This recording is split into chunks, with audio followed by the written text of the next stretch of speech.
হুজুর আমাকে তওবা করে মুরিদ করিয়া নেন, আর বাকি জীবনে আমি চুরি ডাকাতি জিনার ধারে কাছে যাব না। এই কথা বলার পরে আল্লাহর কুতুব পীর সাহেব চরমনাই রহমাতুল্লাহি আলাইহি লোকটাকে তওবা করে মুরিদ করিয়া নিলেন। লোকটা তওবা করিয়া মুরিদ হইয়া তার বাড়িতে 4 জন বিবি ছিল। 4 জন বিবিদেরকে ডাক দেয়, এ আমার বিবিরা রে, এতদিন তোমাদেরকে চুরি ডাকাতি করে এনে খাওয়াইছি, হালাল হারাম পাক না পাক সবকিছু তোমাদেরকে দিয়েছি, তোমরা নিয়েছ। কিন্তু আজকে একজন খাঁটি আল্লাহওয়ালার হাতে ধরিয়া তওবা করে ফিরে এসেছি, আর বাকি জীবনে আমি চুরি ডাকাতি জিনার ধারে কাছে যাব না। এ বিবিরানে, আজকে আমাকে ওয়াদা দাও, মিললে খাইবা, না মিললে রোজা থাকবা, মিললে পড়বা, না মিললে এমনি থাকবা। বুঝে ধরলে থাকতে পারো, আর যদি বুঝে না ধরে তাহলে চিরতরে বিদায় নিয়ে চলে যাইতে পারো। এই কথা বলার সঙ্গে সঙ্গে 4 জন বিবি চোখের পানি ছাড়ে আর কান্দে ডাক দেয়, ও স্বামী আমার, দীর্ঘদিন আগে থেকে আমরা 4 জন আল্লাহর দরবারে কান্দি, আল্লাহ যেন আপনাকে হেদায়েত দান করে দেয়।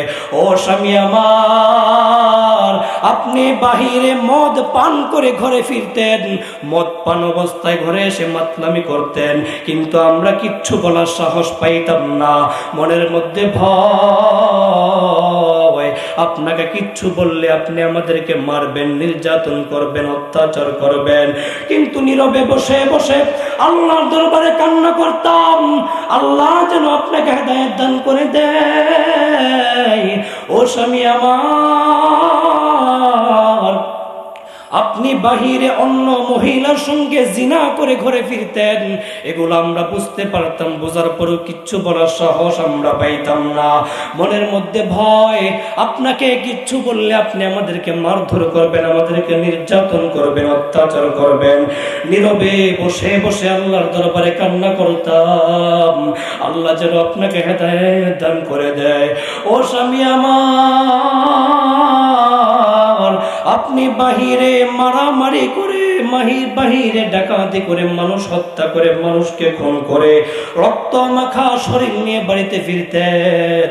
এগুলো আমরা দেখতাম, দেখার পরেও কিচ্ছু বলার সাহস আমরা পাইতাম না। মনের মধ্যে ভয়, আপনাকে কিচ্ছু বললে আপনি আমাদেরকে মারধর করবেন, অত্যাচার করবেন, নির্যাতন করবেন। কিন্তু নীরবে বসে বসে আল্লাহর দরবারে কান্না করতাম, আল্লাহ যেন আপনাকে হেদায়েত দান করে দেয়। ও স্বামী আমার, আল্লাহ যেহেতু আপনাকে হেদায়েত দান করে দিয়েছে, ও স্বামী আমার, ওয়াদা দিলাম, মিললে খাইব, না মিললে রোজা থাকবো, মিললে পড়বো, না মিললে এমনি থাকবো, কিন্তু জীবনে কোনোদিন আপনাকে ছেড়ে আমরা চলে যাব না। এই কথা বলার পরে ডাকাত ডাক ডাকায়, এ বিবিরা রে, তোমরা যদি খুশি হয়ে থাকো, তোমরা 4 জন মিলে আমাকে 4 মাস আল্লাহর রাস্তায় বিদায় দিয়ে দাও, কারণ আমি তো হালাল হারাম পাক না পাক ওযু গোসল নামাজ রোজা কিচ্ছু বুঝি না। তোমরা যদি খুশি হয়ে থাকো, তোমরা 4 জন বিবি মিলে আমাকে 4 মাস আল্লাহর রাস্তায় বিদায় দিয়ে দাও। এবার লোকটাকে 4 মাস আল্লাহর রাস্তায় বিদায় দিয়ে দিল। লোকটা 4 মাস আল্লাহর রাস্তায় লাগানোর পরে লোকটার অবস্থার পরিবর্তন হয়ে গেছে। জীবনে পাঞ্জাবি গায়ে দেয় নাই, অনেক লম্বা জুব্বা পাঞ্জাবি গায়ে দিয়েছে, মাথায় 5 কুল্লি টুপি দিয়েছে, অনেক লম্বা দাড়ি রেখেছে, পকেটে তাসবিহ সরা মেসওয়াক এসে গেছে। 4 মাস আল্লাহর রাস্তায় লাগানোর পরে ও মানুষটা মানুষে পরিণত হয়ে বাড়িতে ফিরে এসেছে। লোকটা বাড়িতে আসার পরে লোকটার কাজ ছিল মাত্র 3টা। 1 নম্বরে বাড়িতে খাওয়া দাওয়া শেষ করে মসজিদে চলে যেত, আল্লাহর ইবাদত করত। 2 নম্বর, মানুষ পাইলে, লোকজন পাইলে তাবলীগ করত, ইমানের আমলের দাওয়াত দিত। 3 নম্বরে আল্লাহর কুতুব পীর সাহেব চরমনাই রহমাতুল্লাহি আলাইহি সবক আদায় করত। এই 3টা কাজ করতে করতে দীর্ঘদিন চলে যায়। দীর্ঘদিন পরে ওই এলাকায় নাম করা এক হাজী সাহেবের বাড়িতে ডাকাতি হয়। এই লোকটা যে পূর্বে ডাকাত ছিল, এর উপর সন্দেহ করিয়া এই লোকটাকেই 1 নম্বর মার্ডার কেসের আসামি দিয়ে দেওয়া হয়। গভীর রাত্রে পুলিশ তার বাড়িতে গিয়ে হাজির হইয়া পুলিশ ঘরের দরজার মধ্যে নক করে আর ডাক দেয়, অমুক ডাকাত বাড়িতে শুনি, অমুক ডাকাত বাড়িতে শুনি। ঘরের ভিতর থেকে আওয়াজ আসছে, কে গো আমার স্বামীকে ডাকাত বলে? আমার স্বামী পূর্বে ডাকাত ছিল, আমার স্বামীর চাইতে বড় ডাকাত এলাকায় আর কেউ ছিল না, কিন্তু দীর্ঘদিন আগে একজন খাঁটি আল্লাহওয়ালার হাতে ধরিয়া তওবা করে ফিরে এসেছে, আর বাকি জীবনে চুরি ডাকাতি করবে না, এখন করেও না। পুলিশ বলে, মহিলা ওয়াজ করতে হবে না, সত্য করে বলো কোথায় গেছে ডাকাতি করার জন্য। মহিলা চোখের পানি ছাড়ে আর কান্দে, ডাক দেখায়, পুলিশ ভাই, আমার স্বামী ডাকাতি করতে চায় নাই, আমার স্বামী তাহাজ্জুদের নামাজ আদায়ের জন্য আল্লাহর পবিত্র ঘর মসজিদে গিয়েছে। পুলিশ বলে, গিয়ে দেখি সত্য বলল না মিথ্যা বলল। গভীর রাত্রে পুলিশ মসজিদের সামনে দাঁড়ায়া দাঁড়ায়া তামসা দেখে লোকটা নামাজের সেজদায় পড়ে কান্দে আর ডাক দেখায়, আল্লাহ,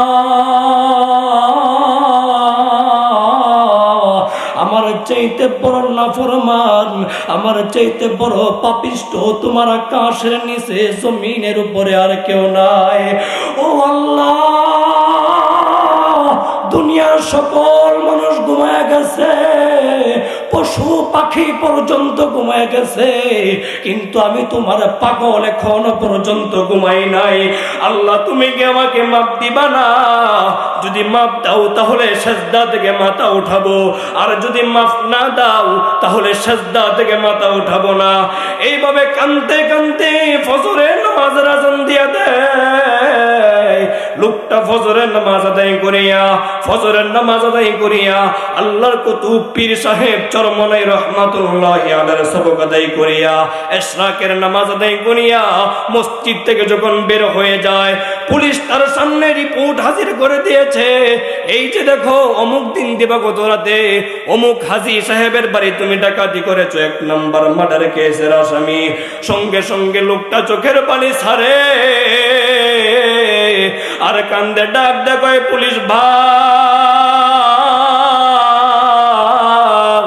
পূর্বে ডাকাত ছিলাম, কথা সত্য, আমার চাইতে বড় ডাকাত এলাকায় আর কেউ ছিল না, আমার চাইতে বড় চোর এলাকায় আর কেউ ছিল না, কিন্তু দীর্ঘদিন আগে একজন খাঁটি আল্লাহওয়ালার হাতে ধরিয়া তওবা করে ফিরে এসেছি, আর বাকি জীবন আমি চুরি ডাকাতি করব না, এখন করিও না। পুলিশ বলে, না না, তোর বিশ্বাস হয় না, তোকে থানায় নিয়ে যাইতে হবে। এবার লোকটাকে জেলের মধ্যে নিয়ে যথেষ্ট পরিমাণ মাইর দেয়, আঘাত করে, টর্চারিং করে, স্বীকার কর ডাকাতি করছস। আরে বাবা, ডাকাতি তো করে নাই, স্বীকার করবে কেমনে?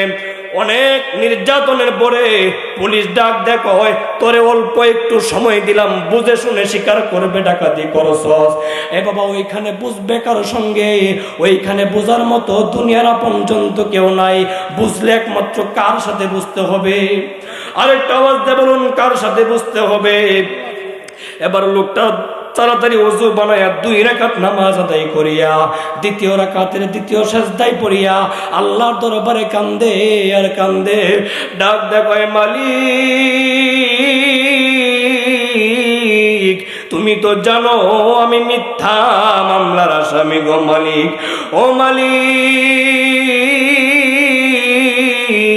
তুমি তো জানো আমি কোনো অন্যায় করি নাই, কোনো অপরাধ করি নাই, তুমি তো জানো আমি তোমার ওলির হাতে ধরিয়া তওবা করে ফিরে এসেছি, তাহলে কোন অপরাধের কারণে তোমার বন্ধু আমাকে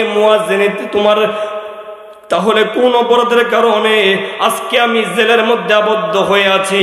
ডাকাত এইভাবে যখন কাঁদতে থাকে, হঠাৎ করে আওয়াজ আসা শুরু হয়ে গেছে। হঠাৎ করে ডাক দেখায়, হে ডাকাত, আর কান্দিস না, আর কান্দতে হবে না, তুই যেদিন আমার ওলির হাতে ধরিয়া তওবা করে ফিরে আইছিলি, ওই দিন থেকে তোকে হেফাজত করার জিম্মাদারি আল্লাহ তিনার কুদরতি হাতে নিয়েছেন। এবার লোকটা সেজদা থেকে মাথা উঠাইয়া তার পাগড়িটা খুলে রেখে দিয়েছে, পাঞ্জাবিটা খুলে রেখে দিয়েছে, সাথে একটা গামছা ছিল, গামছা দিয়া সুন্দর করে দাড়িটা মোড়াইয়া বাঁধছে।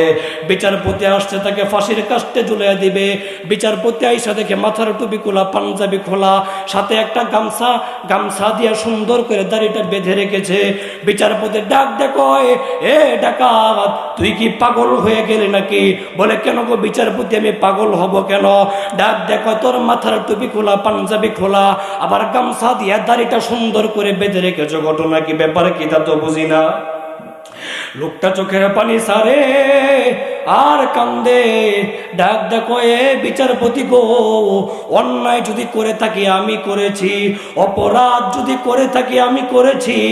আল্লাহর নবীর সুন্নত তরিকা তো কোনো অন্যায় করে নাই, আল্লাহর নবীর সুন্নত তরিকা তো কোনো অপরাধ করে নাই।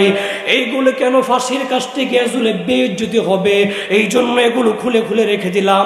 ফাঁসির কাজটি গিয়ে ঝুলতে হয়, আমি গিয়া ঝুলবো। আল্লাহর নবীর সুন্নত তরিকার যেন কোনো অপমান না হয়, এই জন্য এগুলো খুলে খুলে রেখে দিয়েছি। সঙ্গে সঙ্গে বিচারপতির চোখ দিয়া জোর জোর করে পানি বের হওয়া শুরু হয়ে যায়। বিচারপতি ডাক দেখো, আমি বুঝতে পেরেছি তুই একজন মিথ্যা মামলার আসামি। কারণ যেই লোকটা আল্লাহর নবীর সুন্নত তরিকার প্রতি এত সজাগ, এত সচেতন, এই লোকটা জীবনে কোনোদিন মানুষের ক্ষতি করতে পারে না। এই যে দেখো, তোমাকে মিথ্যা মামলা থেকে খালাস দিয়ে দিলাম। সুবহানাল্লাহ বলেন। এই ঘটনার মাধ্যমে কি বুঝলেন? খাঁটি আল্লাহ ওয়ালাদের সঙ্গে সম্পর্ক রাখার কারণে অমানুষটা মানুষে পরিণত হয়ে গেছে, বেঈমান মানুষটা ঈমানওয়ালা হয়ে গেছে, বেআমলকারী মানুষটা আমলওয়ালা হয়ে গেছে, বেনামাজি মানুষটা নামাজি হয়ে গেছে।